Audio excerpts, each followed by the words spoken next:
Hey guys, what's up? Welcome back here to today's episode of Intuitive Angling, and much appreciated you guys coming by the channel and checking out today's video, because today guys I'm going to talk to you all about my summertime jerkbait pattern that I can literally average 20 to 40 bass a day if I have the right type of cover in it. And a lot of people say, well God, yeah Randy, right, I'm sure you can catch 30 or 40 bass a day. Guys, I can promise you, if you get the conditions that I'm talking about with this jerkbait technique, you can average 20 to 40 a day easily on the thing. You're not gonna get a lot of big ones, but you're gonna get a lot of, like 1 to 2.5 pounders. So we're gonna get into that in today's episode. Also guys, I wanted to extend a big thank you to everybody that's helped the channel reach 150,000 subscribers this week. I'd like to invite you guys to hit that subscribe button if you haven't. Really appreciate that. And also guys, if you want to go to the next level on intuitive angling to support the channel, you can be a channel member. And as a member, you get private videos every week that aren't seen by the public, and some access to my email address for your fishing questions. So just go to my YouTube homepage and you'll see a little thing that says join on the banner there, and it gives you all the information. So I really appreciate that. Okay guys, I have been using this technique I'm going to talk to you about for, probably 20 years now. It actually started out, long time ago, even before the Vision 110, I was doing this with the old Smithwick Rogue even before then. And it involves fishing a jerkbait around floating boat docks.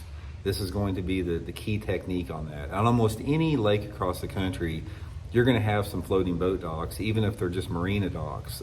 Some lakes, like here in Missouri, we have basically nothing but floating docks. If you're back east, sometimes you got the pole docks, but nevertheless, there's usually always some type of floating docks. And you can also duplicate what I'm going to talk to you about here on like break walls, sea walls, bridge piers, something like that, anytime where the bass is spent in the summer. So let's get into that specifically. But first of all, I want to talk about the bait, because the bait is critical, guys. You need this Megabass Silent 110. You can see this right here. This isn't the regular 110. It says Silent 110. This has a fixed balancer in it. The regular Megabass Vision 110 has the movable balancers, and it makes quite a bit of noise. But the reason that you want a silent jerkbait in the summertime, it makes all the difference in the world, is that the noise that a regular jerkbait makes when you're next to a boat dock, the noise bounces off of that dock and it's too loud.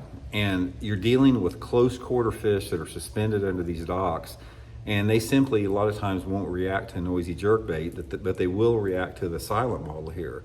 So I'll put the Megabass 110 Silent model in my Tackle Warehouse link in the description of this video if you guys want to pick up a couple of them.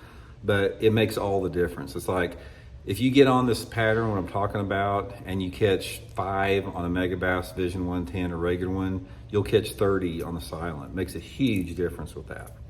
Okay, now what we're talking about here is primarily fishing around floating boat docks. Now the water visibility is critical on this too, because jerkbaits are known to be a clear water bait, but this technique does not work that great in super clear water. It's like, I like to have water visibility sort of in that 2 to 4 foot range. That seems like that positions those fish underneath the floats of the docks. Those fish are back there. There's a lot of bluegills on docks, there's minnows, there's a lot of feeding on the algae, and those bass like to hide under the shade of those floats in the summertime of the year, regardless of how deep the water is. You don't even have to pay attention to how deep the water is. It could be 5 foot deep or it could be 50 foot deep. These fish are suspended underneath those floats if you have that water visibility of 2 to 4 foot. So what you're looking to do on this is you've got to get this jerkbait as close as you can to those floats in the side of the docks. It's like if you cast down the sides of those docks and you're that far away from the dock, you may not get a bite. You have to get that jerkbait within no more than a foot away from it, preferably 4 to 6, 8 inches away from that dock, because those fish don't like to come out from underneath that dock. They're hiding underneath there, and anytime they come out, they're susceptible, they're more vulnerable.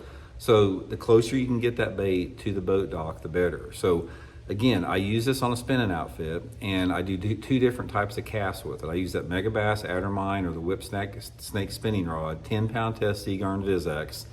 And what I usually do when I approach a boat dock is the first cast I make is down the front of the dock.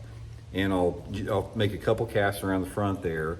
Then I'll position my boat where I make a cast down the sides of the docks.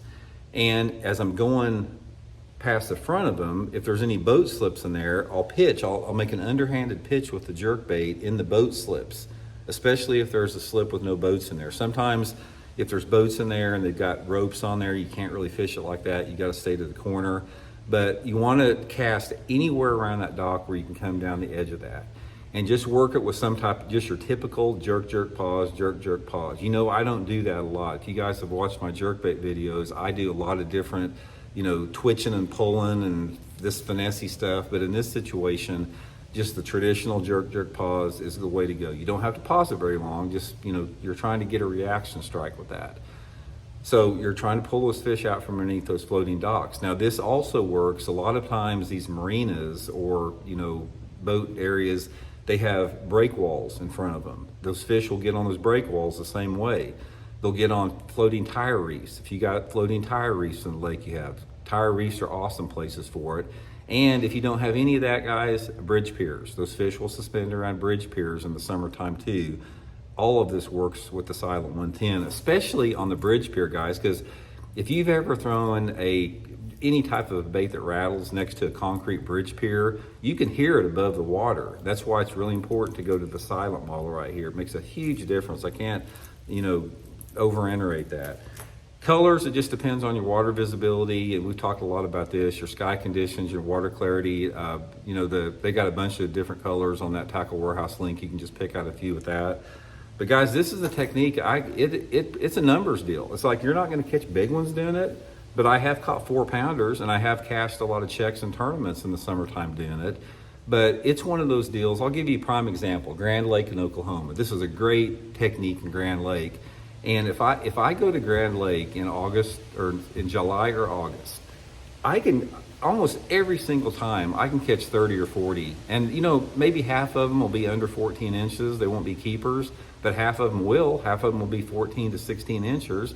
It's just a fun way to catch them. And you can catch a lot of fish doing it, which is tough to do in the summertime. So anyway, guys, get you through the Megabass Vision 110 Silent models. I'll put that link in the description. Give it a try. If you got some cover that I just described there, I think you'll be surprised with the results. So talk to you later.